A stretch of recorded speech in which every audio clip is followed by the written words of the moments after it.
तो वहाँ मैंने इंडियंस का देखा है कि वहाँ पे रहते हैं लेकिन गेटोज बना लेते हैं, इंडियंस के साथ ही रहेंगे, इंडियन रेस्टोरेंट में ही खाना खाने जाएंगे। अच्छी बात है यार, लेकिन कभी तो चेंज कर लो। अपनी रसोई साथ ले लेके कौन घूमता है? ये लगता ही नहीं है कि ये लोग विदेश चले गए। भारत में रह के वो थोड़ा सादगी से भी रहते हैं, वहाँ रह के उनके फंक्शंस, उनके शादी ब्याह सर्कस बनने लगे, क्योंकि एक इन्फीरियरिटी कॉम्प्लेक्स है और एक ये प्रेशर है कि देखो हम दूर आ गए लेकिन हमने अपना कल्चर बचा के रखा है। एक शॉक सिंड्रोम में कल्चर को बचाने के नाम पे जोकर बन के रह गए ये सारे लोग।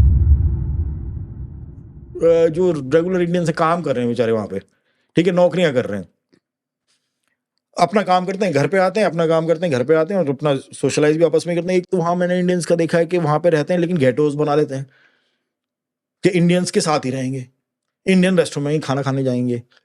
अच्छी बात है यार, लेकिन कभी तो चेंज कर लो। अपनी रसोई साथ ले लेके कौन घूमता है? बाहर जा रहे हो, वहाँ का खाना भी देखो, वहाँ की कल्चर भी।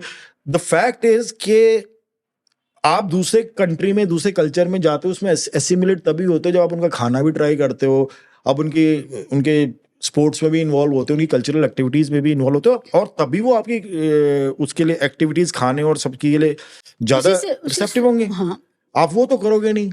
एक्चुअली प्रॉब्लम है कि फ्रेंडशिप नहीं डेवलप करते हैं उस जो वहाँ के नेटिव्स हैं उनके साथ में। आप ये देखें ना कि ये हमें ये देखना पड़ेगा, तो we are a very young country in that sense, ठीक है, तो हो सकता है हमें और टाइम लगे, लेकिन अगर ये धर्म की पट्टी हमारे माथे से जल्दी नहीं हटी तो फिर बैकलैश से ही सुधरेंगे।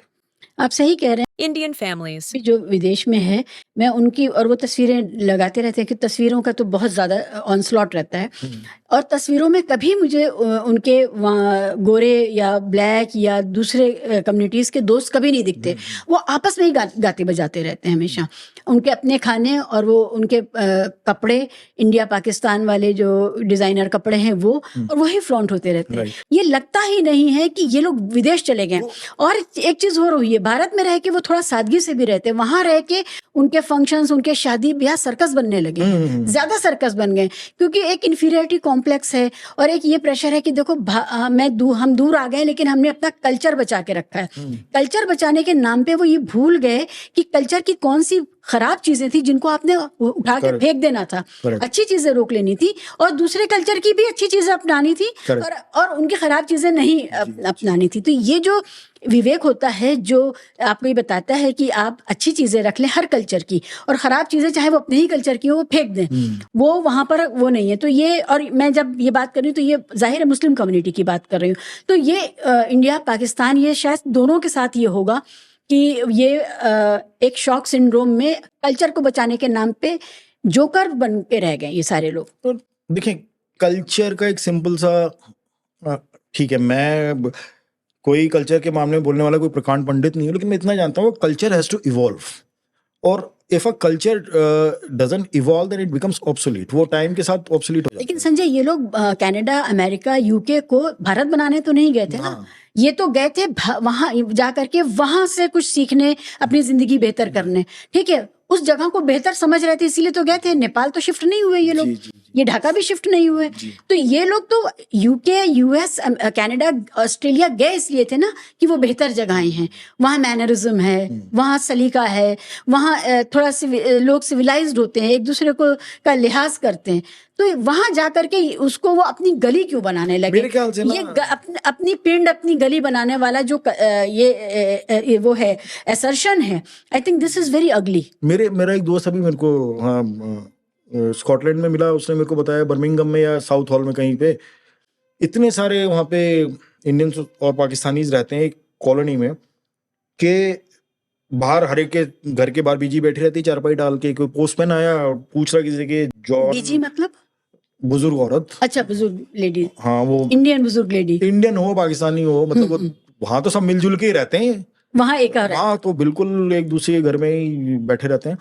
चाहे इंडियन समझ लो चाहे पाकिस्तानी समझ लो, वो बैठे हुए वहाँ पे। वो एक बुढ़िया बाहर बैठी हुई है, पोस्टमैन आया, कोई अंग्रेज की चिट्ठी लगी गई, इनका घर कहाँ पे? तो बुढ़िया उसको बोले नो फॉरनर हियर, कि फॉरनर कोई नहीं है इस मोहल्ले में, ये खुद फॉरेनर है। हाँ। और वहां बोल रही नो फॉरेनर तो है। ये मतलब आपकी बात ठीक है उसको, पर मैं ये सोचता हूँ कि ये जो विदेश गए ना, ये इसलिए नहीं है कि वहाँ पे रूल्स हैं, वहाँ पे रेगुलेशंस हैं, वहाँ पे एक दूसरे का स्पेस दिया जाता है, वहाँ पे प्राइवेसी है, वहाँ पे हाय हुल्लड़ नहीं होता। पैसे के लिए गए हैं। ये गोल ये है कि पैसा कमाना है वहां पे जाके। और अब आप जैसे बता रहे तस्वीरों में सिर्फ अपने घर फैमिली के लोग लगे हाँ, रहते हैं, हाँ। तो फिर आप यार ये तो यही कर रहे थे ना यार। आप ट्रैवल करने का असली मकसद क्या है? दुनिया देखने। फिर तो आप अपने पहाड़ भी साथ लेके जाओ, अपनी नदी भी साथ लेके जाओ, अपना मोहल्ला ही साथ लेके चले जाओ यार वहां पे। अगर आपको उसी माहौल में रहना है, आपको वही लोगों से मिलना है, वो तो फिर ट्रैवल कर ही क्यों रहे हो? The only reason is money then ना। आप पैसे के लिए खाली वहां पे जा रहे हो, और फिर वहां पैसे कमाने के लिए वहां जा रहे हो, फिर ये बोल रहे हो कि तो इंडिया में भाई बहुत प्रोग्रेस हो रही है, तो वो तो झूठ है ना फिर। आप तो ये ऐसा नहीं है कि हमें ही दिख रहा है, ये दुनिया को दिख रहा है, बाकी दुनिया को भी दिख रहा है कि ये क्या मूर्खतापूर्ण कम्युनिटी की हरकतें हैं ये। तो वो दिखता है तो वो बोल देते हैं मुंह पे। और कुछ लोग जो नहीं बोलते ना, वो शायद तमीज की वजह से नहीं बोलते, और दूसरा ये बोलते हैं कोई बात है, इनको थोड़ी सी, जिनको ज्यादा मत बोलो, काम करवाते रहो इनसे।